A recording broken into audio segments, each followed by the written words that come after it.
Kendall. We're here to do a spa repair today. Hi, my name is Rafael. We're from Rafken Spa Repair.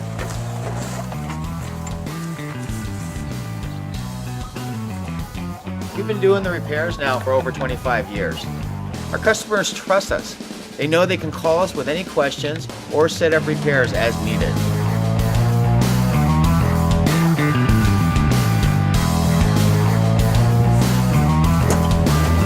Coming back to the truck to get a part for the repair today so the customer could be in the spa tonight once I have it repaired. As you can see, it's very important to keep a good inventory so you're not coming out many times for one repair. I'm gonna grab the part here.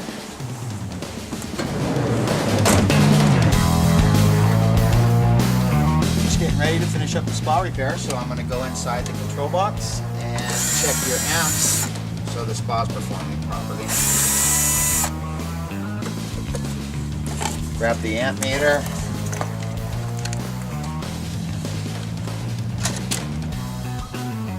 Spa will be turning on a low speed first, then the pressure switch will engage.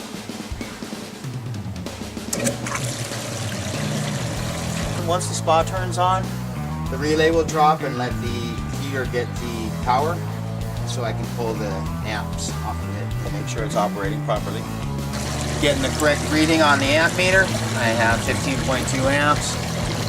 Repair is done. I'm going to close it back up now. We'll put the cover back on the spa.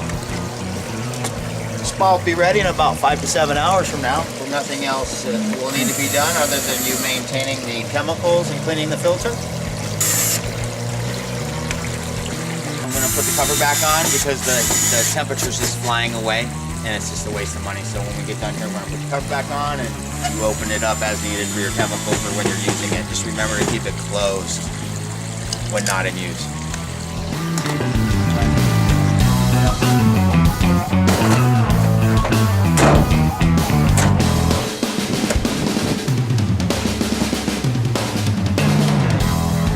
Don't forget to call us if you have any questions or need any help with the spa. We're there for you. Have a great day.